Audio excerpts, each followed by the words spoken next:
They have our own Zoom running. Okay. Okay.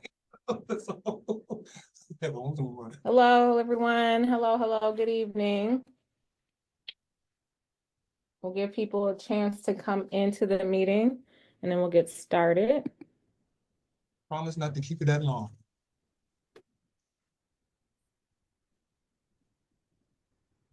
All right.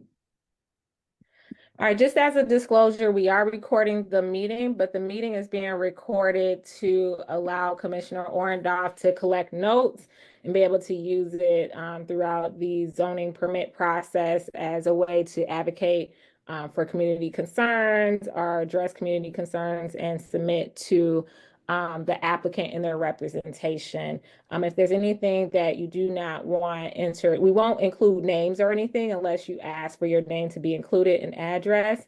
And in that case, we can do that if you would like that to be a part of the record to show relevance of proximity to the proposed permit locations. With that, we'll go ahead and get started. In the interest of time, my name is Commissioner Shanisha Nelson, and I'm joined here by Commissioner Orendoff, 7F03. All right, and both permit requests are sitting in his SMD, which borders my SMD. His SMD is 7F03. My SMD is 7F04. And so because the constituents in my SMD are impacted by these permit requests, I have been partnering with Commissioner Orendoff to help facilitate conversations around the impact that it will have on the community and any community concerns that we can help with addressing. So with that, Commissioner Orendoff, did you want to open up or do you want to, how would you like to go? You can open up and just bring us into how you got to me. Okay. So I received some correspondence from a resident that is in my SMD about this permit request on Eid Street. In that process, I reached out to figure out what was going on, reviewed the case, and found out that the permit request was actually in Commissioner Orendoff's SMD. In that process, we have acknowledged as a commission that we did not respond in a timely timeline to the permit application or applicant feedback requirement. And so we drafted a letter basically outlining to the BZA office that and taking responsibility that we didn't respond and asking for an extension to actually get time to talk to the community about what the concerns are. There was a hearing that happened in March. And in that hearing, Commissioner Orendoff was present and asked before the board for there to be an extension for him to address the concerns. Subsequently, the permit applicant came to the General Commission meeting to present virtually, and we had some bad audio experiences coming from them. So we weren't quite clear the commission nor the community what they were trying to communicate just because their technology did not seem to work well. And I believe the hearing happened after the General Commission meeting. And from what I've gathered from community members, the representative in that meeting didn't seem to be very forthcoming about what happened in that meeting and community concerns. And also stated that Commissioner Orendoff, please correct me, but it seems as if the representative said that we didn't have any issues supporting them with the permit, which community members don't agree with. And that's not quite what we communicated in the General Commission meeting. And so I just want to make sure that we have some clarity on what happened in the actual hearing that occurred, because I think that there's some confusion. In the hearing or? Yeah, the zoning hearing. What was the question for the zoning hearing? So my understanding is that the representative stated that the commission doesn't have any concerns about the permits being granted, but that's not what we conveyed in the General Commission meeting. That's correct. When the motion came up for this particular zoning applicant, it came to the floor in which I did not have a problem with assisted living programs, but we wanted to make sure we had a definitive line. Was this assisted living or was this returning citizens program that they were putting in the community?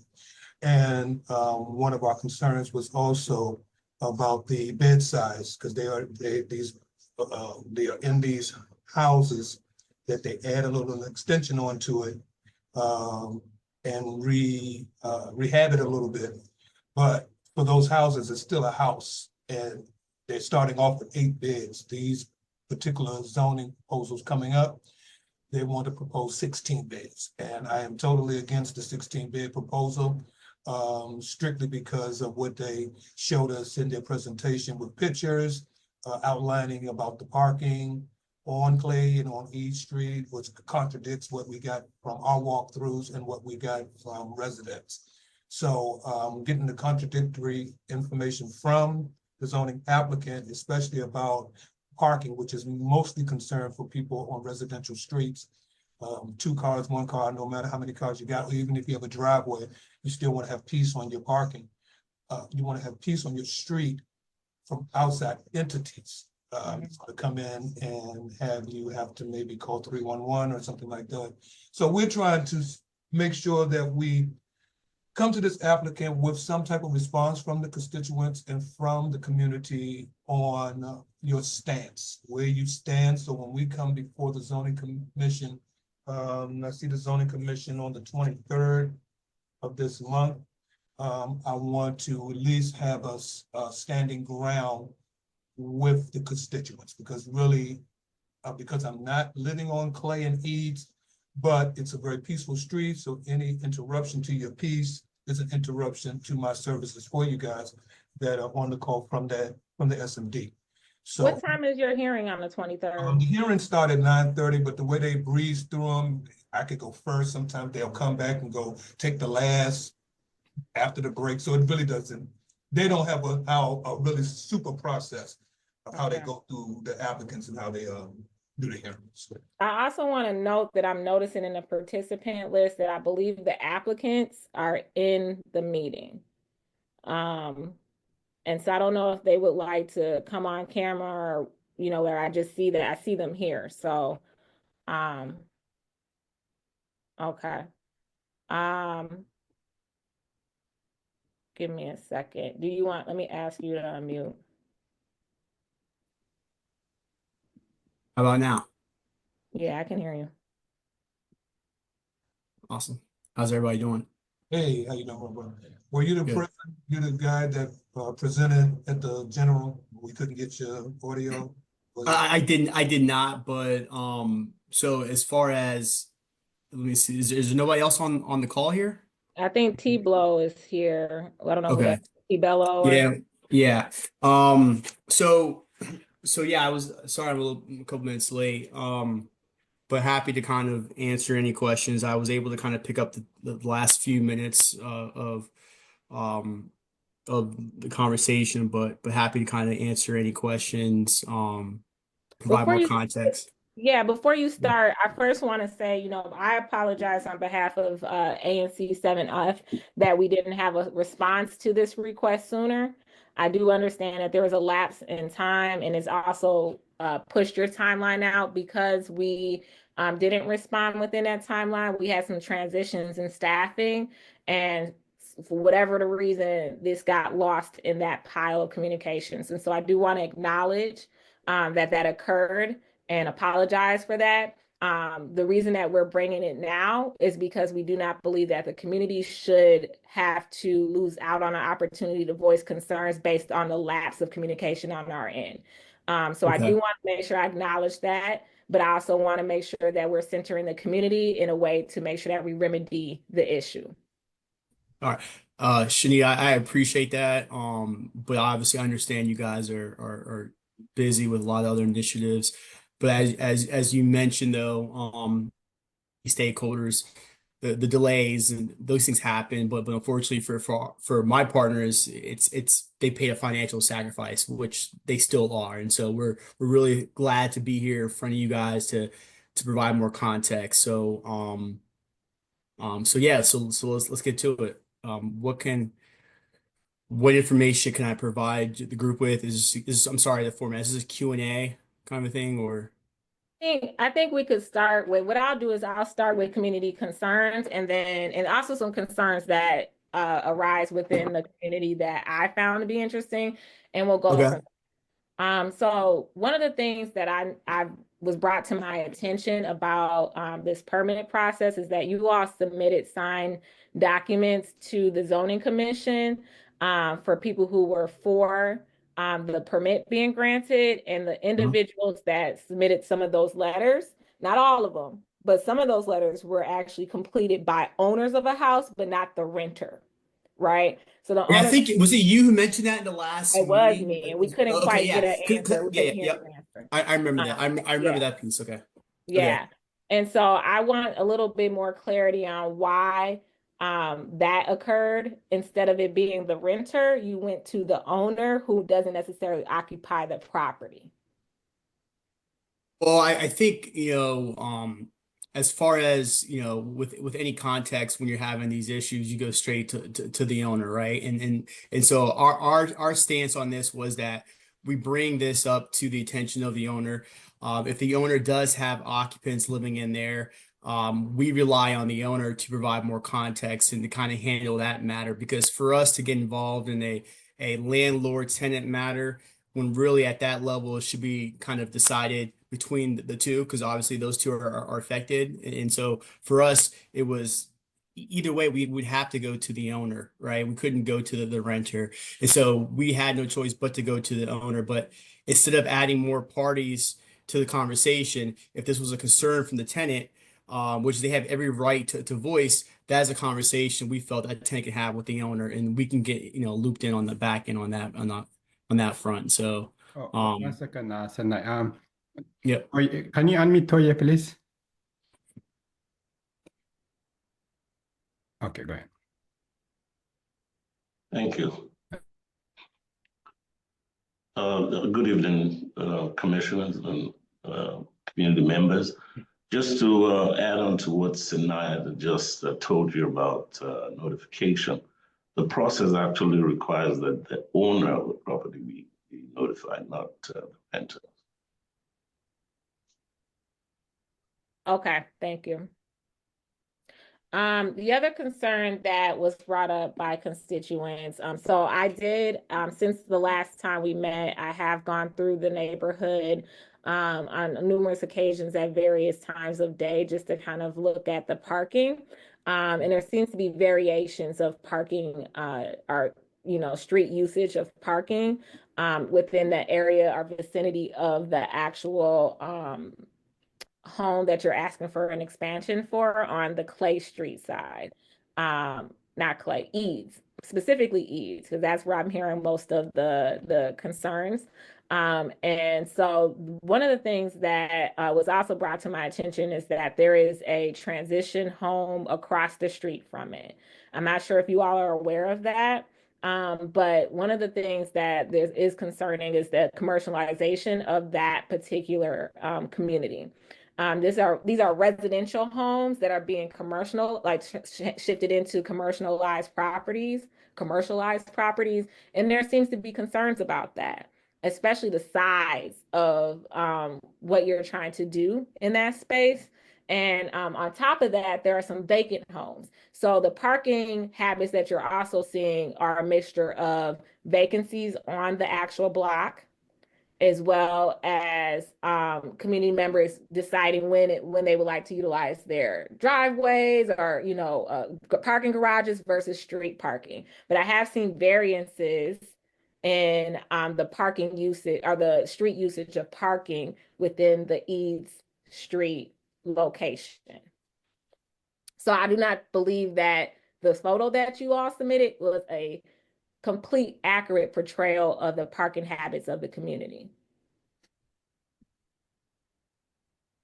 Yeah, I think those things are. I'm gonna let Toy speak on that. We can kind of give you more conceptual view, but um, it's one of those things where like you want to hit a home run, but you'll take a double, right? And so at the end of the day, we can show up tomorrow in certain times, and it very well could be more, more populous than not, right? And it's very difficult to kind of take an accurate assessment to go from like, 7 to 9 each morning and expect that to be the same 12 to 4. There's always going to be variations. I know when Aaron went and did his assessments, he with that in mind did so with a complete, variation of time going from 7 a.m. to the evening. And so I'm not sure how best to kind of follow that up, because I feel like even if we were to go outside today, right now, it would probably be different. But I think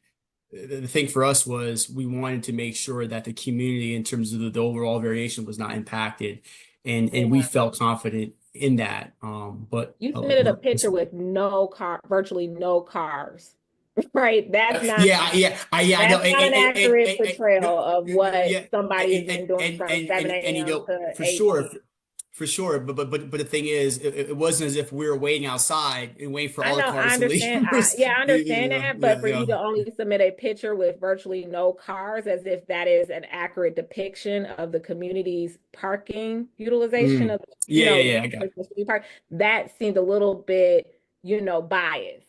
And so I just want to, what I want to be clear about is that when you're trying to garner community support, you have to do it in a way that gives credibility, right? And if you live on that block and you see that somebody's asking for something from your community and they submit a picture that does not represent your community accurately to try to convey a message that's not accurate, it doesn't gain trust from community members that you're trying to do right by them. So I want you to be mindful of that, because community members have brought up that was, an issue with the way that the street parking was portrayed in this case, right? There's a question in the chat about the transition home. So the transition home that's across from that home, the house that they're asking for the permit, is run by, I believe, and Commissioner Orendoff, correct me if I'm wrong, but the Nehemiah Project. And from what I understand, there are people who are transitioning out of jail into the home, and they can stay there for a short period of time as they're transitioning back into society. For sure. And so that is across from the home that's requested on Eid Street, and it's a pretty quiet. From my understanding, it's pretty quiet in that particular home, and there's no. It is. I've been around there. It is. Yeah, it's pretty quiet. There's no issues with it. But again, I think the concern is the commercialization of this block. The other question is, additionally, is it the Eid Street or Clay Street property that's proposing to be expanded in square footage?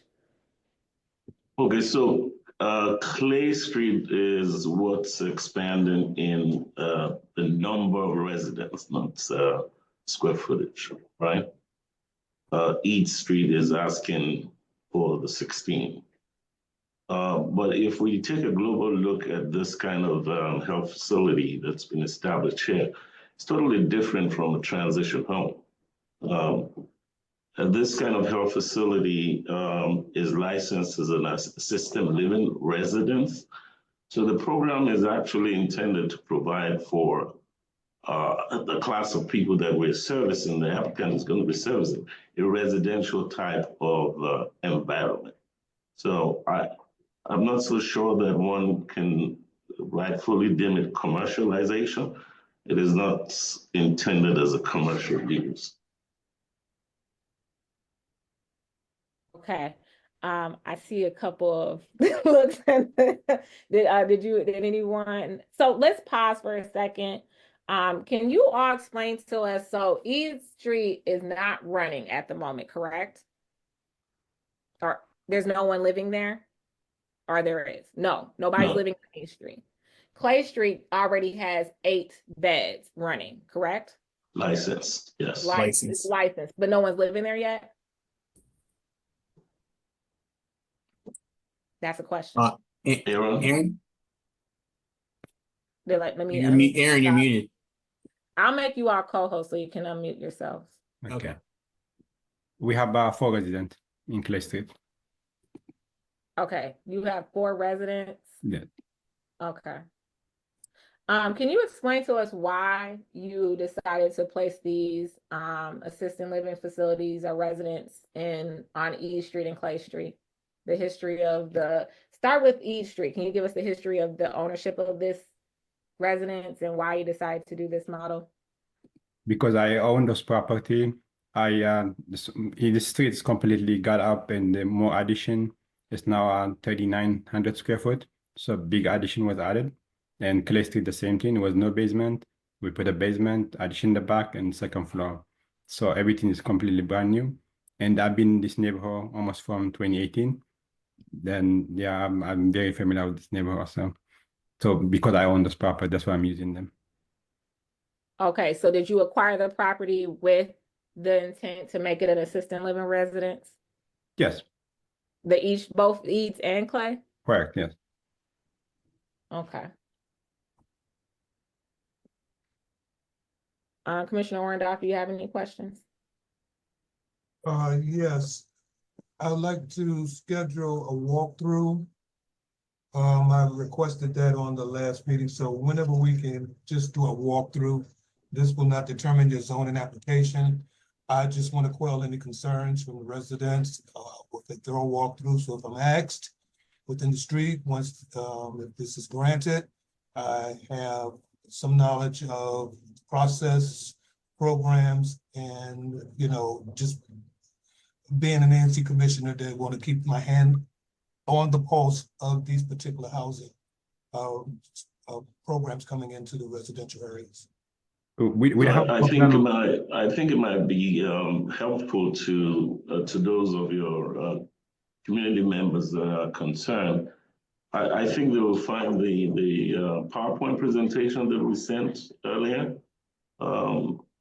very helpful in synthesizing the information that has been submitted for this application, the type of residence, the potential impact of the use, the number of staff.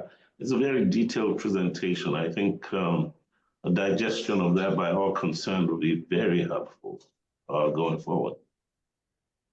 Agreed. And we're glad to resend to Commissioner if you don't have it, but it was sent to you.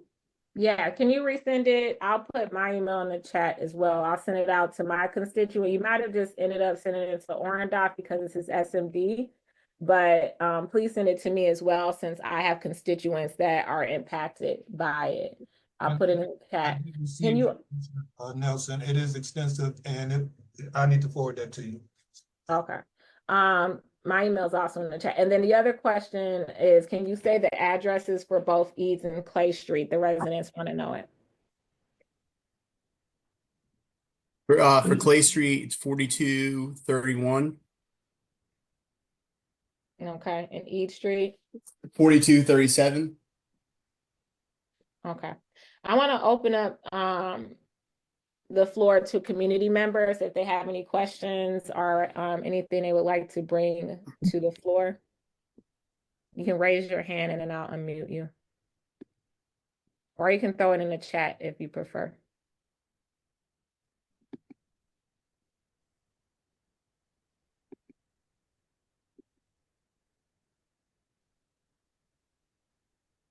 And while we're waiting on that, I think, oh, okay. Let me unmute you. Thank you. Just curious, what's that 7504? Like, is that what is that? 7F04 is my email. It's a part of the email. Yeah, but what is that acronym for anything within the ward? Yes, it's an SMD. It's a single member district number. Oh, okay, I got you. Okay. So all right, sorry, go ahead. Sorry. Yeah, yeah, no problem. Just curious. No problem. I'm gonna run into those acronyms before the answer. Yeah, I noticed that. I was just kind of like, man, I hate to remember that, but okay. All right, we have a Miss Okolo.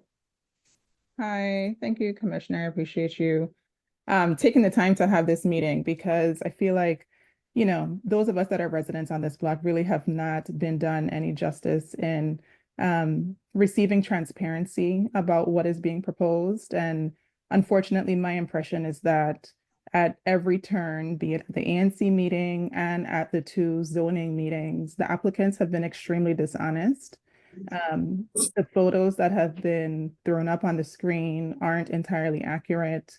Beyond that, the recounting of what happened at the ANC meeting was false and inconsistent between, I think Ms. Wilson was the first individual's name, and then by Mr. Bello as well.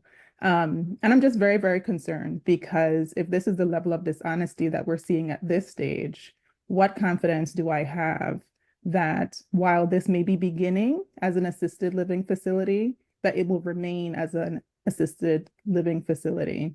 I've been in the community since 2017 and saw the Eads property be gut, rehabbed, expanded, posted for sale, taken down for sale, posted for sale. And so it's not as cut and dry and black and white as this was the intent. The intent has been changing. Meanwhile, I have children that deserve to live in a community that they can depend on. We have fantastic neighbors to the left and the right of us. And it's not fair that I have to be this concerned about the people that are trying to simply profit. It's disheartening, and it's ridiculous from my perspective.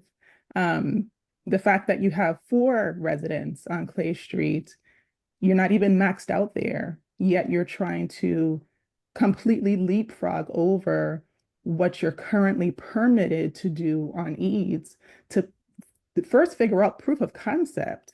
Is this a viable business that you guys can even manage? Right now, you're not maxed at Clay. So why are we trying to exceed what you possibly can do on Eads? That makes absolutely no sense to me. Absolutely no sense to me. I've signed up to speak in opposition at every one of the zone hearings, and I plan to continue to do so. The presentations that you're making aren't honest. You're not sharing it with the ANC adequately. You're not sharing it with community members adequately. And then when you're hosting the opposition, characterizing the opposition and the support of this project, you're completely omitting the opposition that exists as well. Because I saw the pictures that was posted in the BZA hearing. I know I wrote an opposition. I know Ms. Sorto wrote an opposition. I know of at least 1 or 2 other neighbors that wrote in opposition. None of that was captured. This is an honest investment. This is not the type of investment that I want to raise a family around. And I continue to be concerned by that. And there are other elderly community members that are also concerned. They haven't written in, but they're also concerned as well. So I just am making it abundantly clear that I remain concerned, and I'm going to continue to express my opposition in every public forum that I can find. May I just speak to that? Because I think the allegation of dishonesty speaks to our collective integrity. My testimony, and I don't know how many of you were present at the BZA, was very clear that the ANC wanted a postponement of the hearing, and that the overarching concern seemed to be the type of healthcare facility that was to be established here. At no time did I testify at that hearing, and the transcripts are available for anybody to go and review. At no time did I or anybody associated with the application suggested that the application had the support of the ANC. So I think that needs to be correct.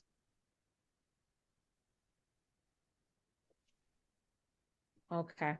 I will, I'm not a professional mediator, but I'm going to say that a lot of times when you're met with this level of resistance, it's also due to the fact that you have not built rapport with those who are resistant.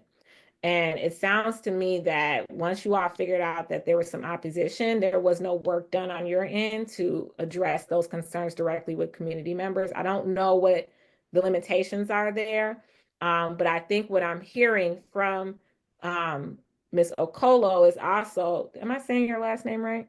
Okay, just want to make sure is that there also seems to be some sort of omission or lack of acknowledgement that there are concerns around this expansion. And with that being said, even in this forum, I still haven't heard anything in response to the concerns about the expansion, right? And so I think that when you continue to ignore those things, it continues to grow, right? And so I do want you all to also explain why you're going. If you only have 4 people housed on Clay Street, why do you think you need to expand to 16 beds? I mean, just off of numbers alone, I mean, if we can do 20, we do 20 because the population is there. It's an elderly cohort, and it's 4 now, but the variation levels of staffing for the actual for a number of citizens, that those always vary, right, and are fluctual. But I I think I think we kind of also want to be pragmatic about knowing that 16 is the industry standard, and something that's very much attainable. So, but I don't think it's fair to be criticized of not having that now when, that very well can change. But I hear the points taken. And I know I want to speak for Mr. Bello, but as we've been more involved in these meetings, we've done our best to address those questions as they've come. Anything outside of that, I can't speak to the timeliness of that response just because I was not visible to hear the message. Can you also, is it EOB? Yes. Okay. Can you also address the constituents' comment about you purchasing the property and then putting it on sale at one point? Because when I asked you earlier, you said you No, always. that's not accurate. First of all, we have to this is like I said, we've been here since 2018, 17. So we're not gonna respond to any allegation. That's not accurate. That's not true. So I just wanna clarify something. We send a letter, certified letter to every neighborhood. So in that letter, clearly explain if you need a map or if you need the layout of the house, they can request to us. Then we will provide them, right? Instead of doing that, what happened is Mr. Yolanda, she write a letter and she started going around to the neighborhood, asking them to oppose us to. So somebody left a letter in our home. It's a little bit like disorganization, opposition came to us.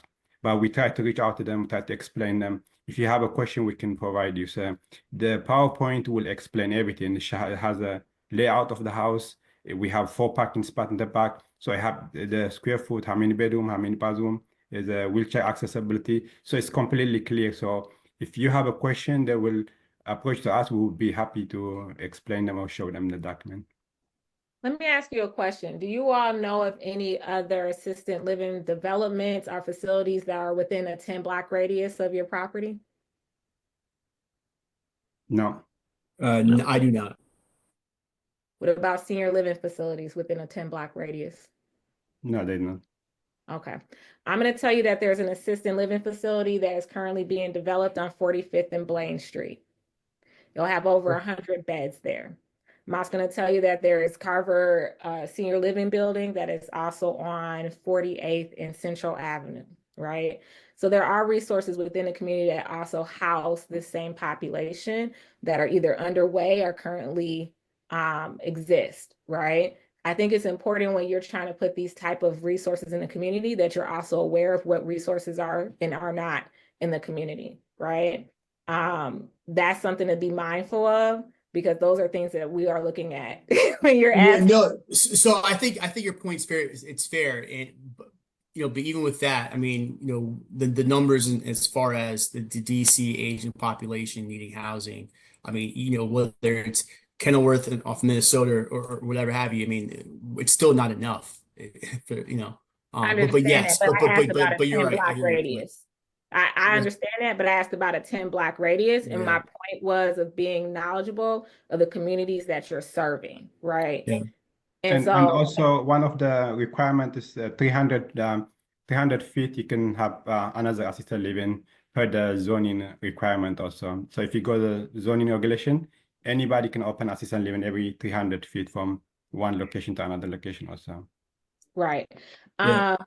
And I want to make sure I read the comments that are being placed in the chat. So one resident said, I will point out that DC considers assisting living facilities are generally classified as residential buildings for insurance purposes, similar to other types of residential properties. However, they have commercial aspects due to providing services and potentially operating under a business structure. Another comment was, so I dispute the claim by the applicants that they are not commercial enterprises. Another comment was that there was a question asked about the response from the ANC. I'm assuming this is from the zoning commission meeting. There was a question asked about the response from the ANC, and Ms. Wilson said that the ANC did not have concerns. Mr. Bello, when you spoke, you flagged that there was concern about it being assisted living versus rehabilitation transitional. At no point were the issues of safety, parking, etc. raised by the ANC members. At no time were you forthcoming about the fact that there was a request from the ANC for a walkthrough. So I stand by my statement that the presentation was not forthcoming, nor did it instill trust and confidence. And just to piggyback off of that, I still didn't quite hear you all confirm that Commissioner Orendoff can do a walkthrough. You simply said there's a PowerPoint. And so I would like for you to either acknowledge that that walkthrough can or cannot happen. So put a pin in that, write that down. We want a response. And then another resident says, who's monitoring the facility and will it be done 24/7? We'll stop there. So there's two questions on the floor. Sure, I don't think there's any objection to a walkthrough. I think, I don't recall whether I was at the BZA or the previous ANC meeting. We did agree with a single member district commissioner that it was welcome to walk through. Nobody objects to that. As far as the BZA concerned, the major issue before the BZA was the continuance of the case. So we really didn't get into the details of neighborhood concerns other than what transpired at the ANC. I'm glad that the community member acknowledged that I did acknowledge that the ANC had concerns and wanted the case to be continued. Okay. Can you answer the question about monitoring the facility? And then I'm going to go to a raised hand in the meeting. It says, who's monitoring this facility and will it be done 24/7? So now, do you, if you can, if we can share the PowerPoint, that I think there's a page that speaks specifically to that. Okay. If you email that PowerPoint this evening, I'll send it out right away to the distro list that I have, and I'll make it available to the residents. Commissioner, did I hear that you were going to share it, or you want us to send it? You can send it to me and then I'll send it out if you want, me and Orendoff. Okay. Okay, I want to give Ms. Lyles Walker an opportunity to ask a question.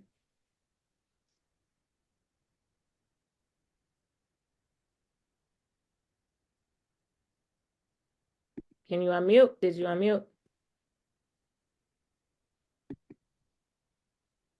Hello, good evening, everyone. I'm sorry that I'm not able to be on camera for this meeting.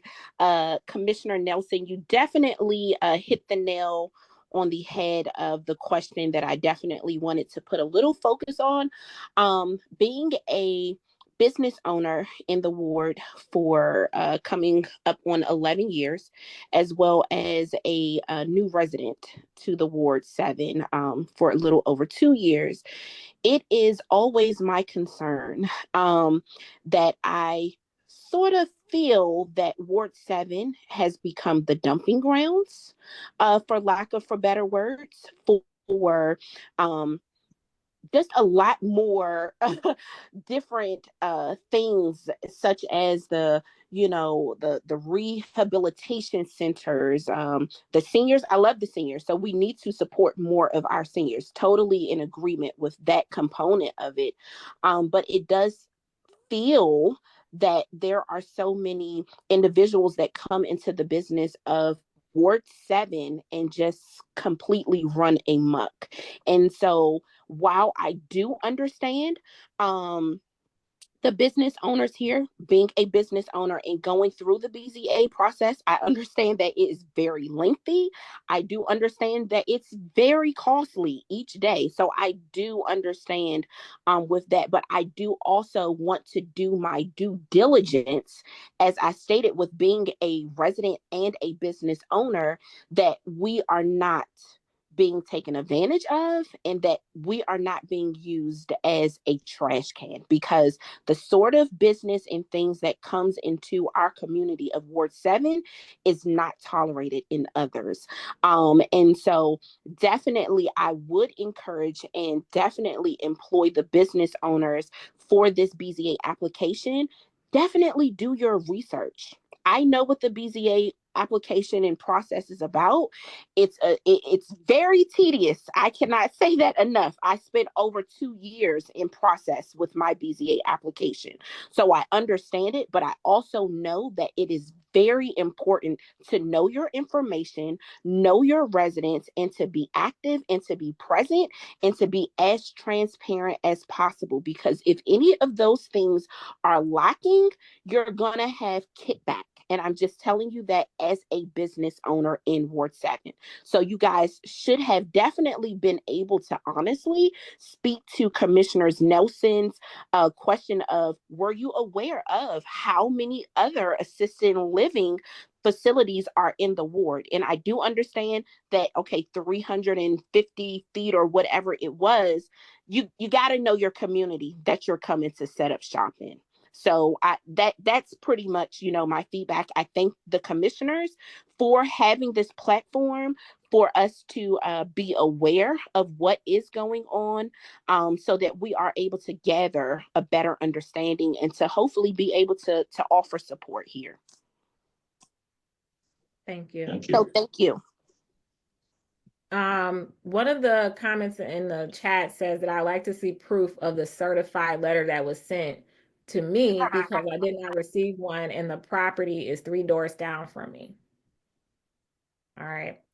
I'm gonna go ahead and I think I saw Miss Brown. Letter sent to you? One of the residents said that, so earlier in the meeting, there was a comment made that they sent out a certified letter to residents about the facility, and one of the residents who lives 3 doors down said they did not receive that letter. Oh, no, I'm And- saying, can we get a copy of that certified letter? Sent to- Oh, sorry, yeah. Is it possible for us to get a copy of that letter? Yes, no? Yes. Yeah. Yep, no Okay. problem. Okay, thank you. Ms. Brown Hall? Hi. Okay, so I wanted to know about it being monitored and not just with cameras. My concern is if it's for 4 beds and then they want to up it to 16. And this is a community where you have a lot of senior citizens and you do have children. There are a lot of other affordable, other occupancies that they're trying to put as far as bringing people in. I'm not against people having a second chance, but my main concern is who's going to monitor? Is someone staying there? Is an actual person going to stay there to monitor? If the people are there, then if they want to have company, which would be a concern with more vehicles coming on the streets, taking away parking. And then you have people who actually live there who might be senior citizens, or even not even senior citizens, people who are working and coming home late, they won't be able to have spaces to come home and park. So how will the monitoring be done? That's my main concern. Is it just with cameras, or are you all gonna have someone who's actually staying there? Okay, so just to correct, this is not a youth or adult rehab home, sort of like the returning members of the community, I think it's referred to sometimes. This is not that type of facility.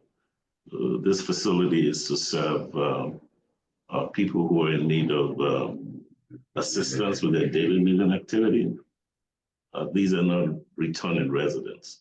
But I'll let Sinai speak to, again, the operational matters, which is, again, quite outlined in the PowerPoint presentation. Can you just summarize? Yeah. Yeah. So, I mean, essentially, right now, everything is scalability. Our staffing setup is that, we have a daily living community member that's working as a caregiver that's living on site and has another person that changed shifts with them. And we also have a manager that actually kind of works with the local community members. As far as, talking about 8 to 12 to 16.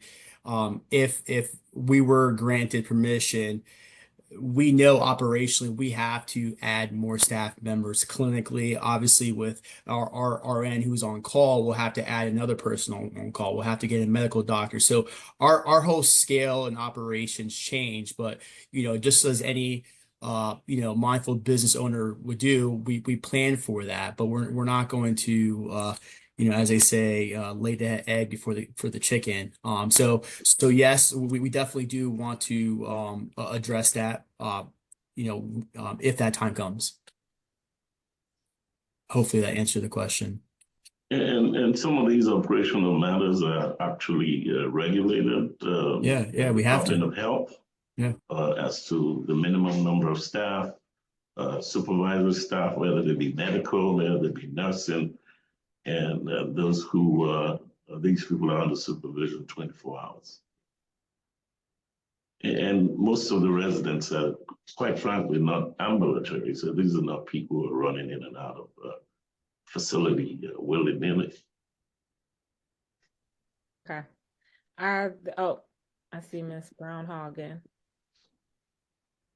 But okay, fine, that's all said and done, but still they would have people to come visit. And to kind of piggyback off of what was said earlier, why Ward 7?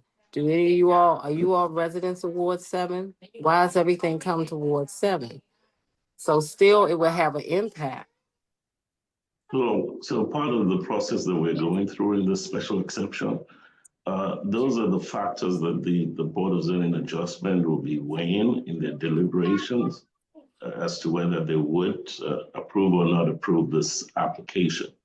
Not only just for one facility, but for its cumulative impact within the radius that is recommended. So in this zone, in order to have more than 8 residents, there cannot be another facility within 500 feet of one. So the reason that we're asking for a special exception in both of these instances is that clay and eads are actually within that radius. But one can also look at it from a cumulative impact perspective. These 2 facilities will be run by the same establishment. So there's a concentration of services, which is a little better than if there were different operators who have different delivery schedules, who have different times that people come to visit. And both of these properties actually meet and exceed the minimum parking requirement. And if I may just speak a little bit to that, since climate change, the direction of the zoning regulations has actually resulted in the amendment to the zoning regulations to actually reduce parking spaces and so as to encourage the use of public transportation. So for that reason, there's a limit to the number of parking spaces that the operator can provide over what is required without being penalized. Okay. There's a comment in the chat. I want to know how projects are announced to the community. I feel there's been a lack of transparency in the process because I never got an official letter. And how I found out about this was by Mr. Eob asking me to sign a letter in support and I'm seeing a lack of empathy for our concerns from the applicants. All right. Let me unmute one more comment. Thank you. Yeah, I mean, I think again, like this process has just left a really bad taste in a lot of our mouths. I feel like that we should have been leading with a presentation highlighting what the hope was, what the intent was, so that we could be supporters of it hypothetically if our concerns were cleared. Beyond that, my remaining questions are about visitation hours. What are visitation hours going to be? How will they be enforced? It's easy to say that there are parking spaces in the back, but we all know if someone is making a delivery, they're just going to park where is most accessible. And then beyond that, I'd love for the applicants to be able to share what sorts of restrictions are typically placed on residents who live near these sorts of facilities. If I want to have a block party, for example, how would that be impacted? If I want to have a backyard party or a cookout, how would that be impacted, knowing that there could potentially be 16 elderly or differently abled members just 3 doors away from me? These are the sorts of sensitivities and considerations that aren't being flagged, discussed openly, and really being put on the table. So yeah, those are my other concerns as well.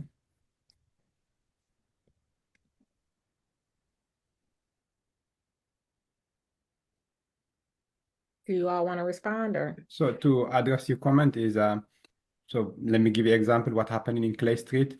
In Clay Street, we have 4 residents. Technically, they don't leave the place because it's we have security alarm systems, almost like you go into the nursing home. It's completely locked, and we have a backyard, there's fence, so nobody will go outside. We don't want to see people wandering in the street because that's not the requirement from the licensing from DC House. Everybody has to be inside the house, and they have to have somebody watching of them 24/7. So if you have a party, if you have family gathering, it's not going to impact anything. They will not even hear from here. You may get 16 more people in there. And another thing is, what happened is, we knock everybody doors. We try to explain them what we can, what the plan was, what the purpose was before even, and we ask them if they want to sign a letter for support of our community. Of course, we might not find everybody home, but of course that was the response. We reach out to most neighborhood that be available during the day time. So yeah, I'm pretty sure understanding most of you work during the day, so you cannot be found at home. But we knock every doors in Edith and Clay Street that we try to explain people, tell them the purpose out of the business, and we tell them if they want to support it also. So most of them also supported. We have like 12 support letters because we're able to talk to them. We explain them the purpose. But also if you go back to the PowerPoint, that will explain everything. All right, we're going to take one more community question, and then Orendoff and I will give some closing remarks. And I believe that you all have a scheduled hearing with the Zoning Commission next Wednesday, and we have our General Commission meeting next Tuesday, which you are scheduled to attend. And so what we can do is after this meeting, once you send us the PowerPoint, I'll forward it to the distro list and give community members an opportunity to review it. And then from there, I will solicit questions for them from them that we can ask during the public meeting if there are some additional questions that they would like to have answered prior to your zoning commission meeting. Let's see, I saw your. Also, one more thing, we have another PowerPoint also for the parking for the street. Clay Street is a unique street, and especially Edith is a unique street. If you go during the day, you don't see any cars most of the time. And the picture that we taken is different time of the day, and we have time and the date on them also. Some of the pictures was taken in the morning, some of during the day. Even one time we went 2 o'clock in the morning that we took a picture from Edith and Clay Street. So you can even see times, especially Edith is very unique. There is no parking during the day, even the evening. that's another thing also. But you can The day that you went, say the day you went, because I've been taking pictures for the last month and I've seen cars.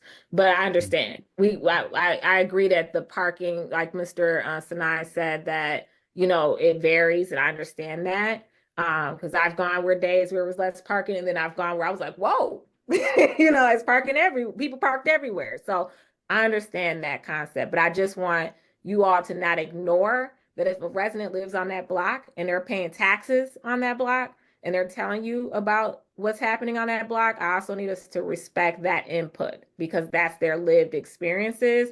And yes, you own property on that block, but they're living on that block. And so I want us to be mindful of that. I saw Miss Lyles Walker's hand. Did you want to make a comment before we close up this part of the conversation? Let me see if I can unmute you if you want to. Okay, yes, I'm sorry. So I had just referred to the chat and was going to type it there. But what I would maybe ask or propose to the applicants is maybe possibly, I know it's costly.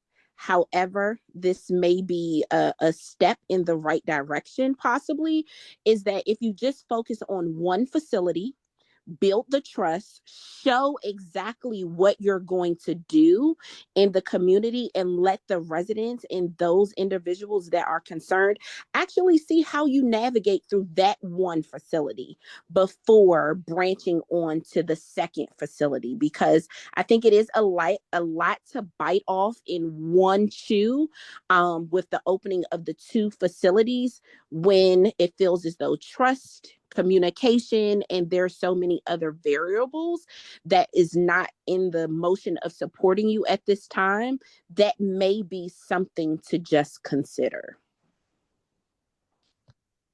Thank you. Commissioner Orendoff, did you have any questions, last questions or comments? No. First of all, I want to thank everybody that's coming up, that's come on to the meeting. Pretty much kind of cleared the air with some of the things that I'm going to be prepared for next Tuesday. Okay, so, but I do want to say this to the zoning permittees.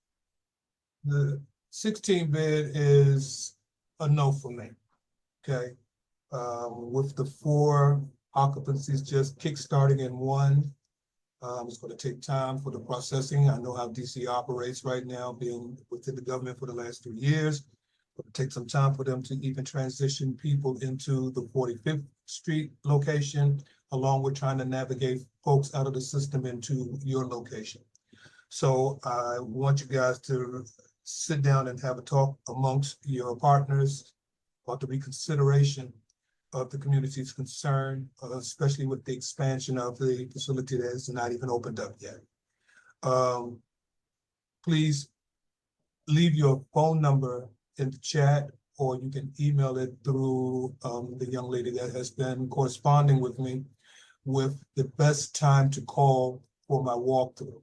I'm just coming off of foot surgery, so I would really like to guarantee that this can be a scheduled walkthrough where I can navigate up that hill and be on time and just do a quick walkthrough and take pictures, whatever I might need to satisfy my soul.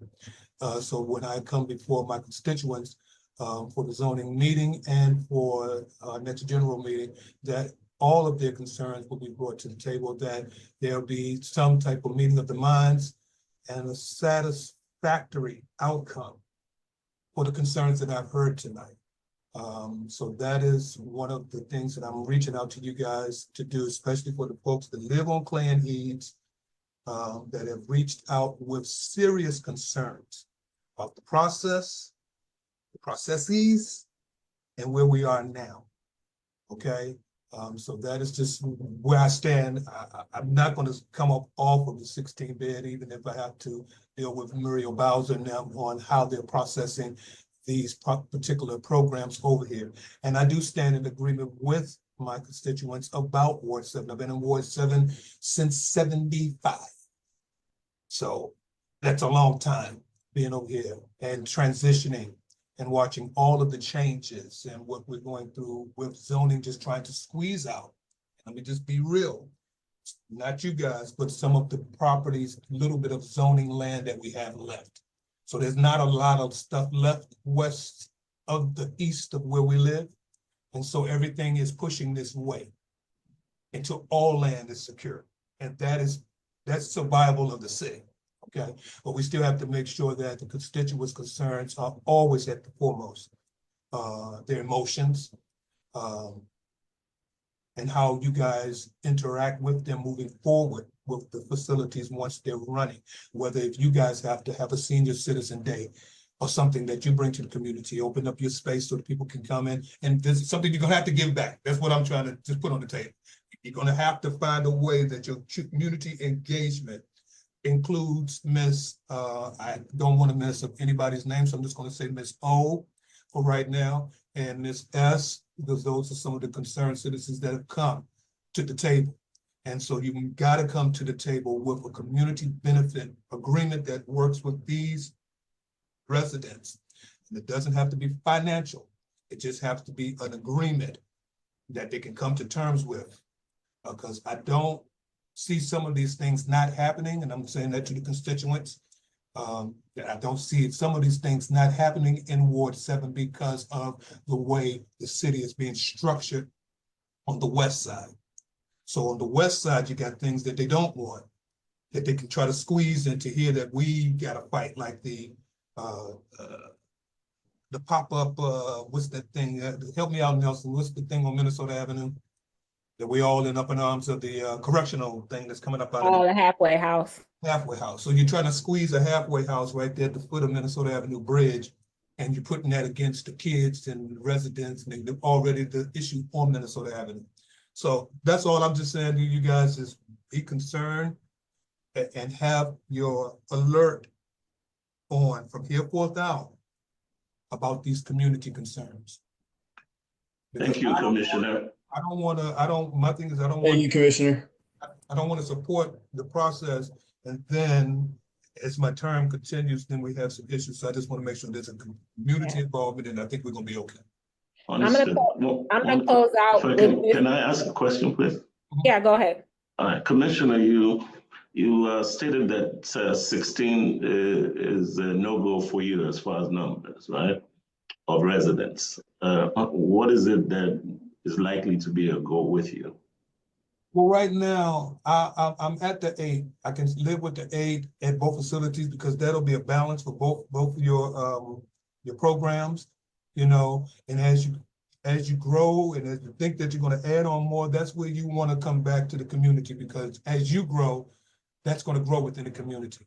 I just believe right now 8 beds is enough on that street.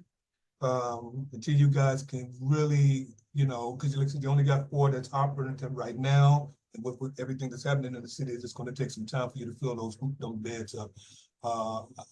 I wish all businesses success. Okay, I have a small operation, nonprofit, so we all are trying to do the best things that we can do for the residents, especially for the residents of the district. Okay. There's so much. And I think it would be helpful to get ideas of what the community benefits that you speak about from your neighbors, so that we're informed of what direction is likely that this will be going. Okay. Would appreciate that. Ms. Nelson will definitely reach out with you because she's our community agreement benefit person right now, so she'll be in touch. Oh, me? I don't know nothing about that, but we'll talk offline. Together, you know, Mr. Mason. Like I said, not gonna be nothing of super mag. Definitely not, but we'll talk about it and see what we can come up with on that front. I'm gonna close this out. I know we had on the agenda to talk about some other issues, but this one took a little longer, and I think it was worth the time that we invested, and we can give additional updates on other items or schedule another SMD meeting later on. But I want to close out real quick with just a few comments on some things that were said. You know, people often refer to this area as a dumping ground, and I don't want us to have that kind of connotation in our community, because we're not a dumping ground. And some of the resources that people propose in our community is not that we don't necessarily need them, it's the way people bring them to us. And I think that regardless of whatever housing crisis we're experiencing or a need for people to be able to transition back into our communities and things of that sort, it's not that we are always against those things, we're against the way they're brought. And what I'm hearing in this situation is that the way that you all approach the community with this business venture did not come across as a collaboration, a community collaboration. It's coming across more as a business model and trying to make money off of a residential community without understanding the impact of the community members that already exist there. And I think it's important when you're doing these things to keep those things in mind. I think the biggest issue in our ward is that people often assume that we don't care, right? And then you get into these spaces with us and you feel opposition, and that opposition comes across as we don't want you to succeed, but it really is us saying we care and we just don't like the way that you did it, right? And so I think you need to hear the hearts of the community members versus the opposition, and understand that this is a group of people who simply care about their homes, the surrounding community, and what happens in their community. And I think it's also a good sign that for you to know that people actually are paying attention to what's happening on their blocks, right? Because if you are trying to start a business, you want it in a community where community members care about what's happening, right? And so I think that this is an opportunity for you all to review how you approach this situation, how to reconcile, right? And best practices for moving forward when you continue to do this business model other places, should you be met with the same concerns. And hopefully you can avoid this, because right now what we're doing is backtracking. And so with that, we thank you for joining us this evening. I'm looking forward to on my action list, we're supposed to be receiving PowerPoints from you all that will help the community get a better understanding of the layout and operations of the facility, assisted living facilities. You're also going to send us a copy of the certified letter that you sent out to residents surrounding the facilities. And we will see you at our General Commission meeting next Tuesday at 6:30. Thank you all and have a wonderful evening. Thank you. Yes. Thank you, everybody. Good night.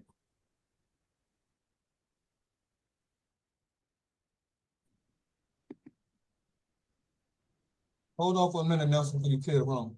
I'm here. Okay.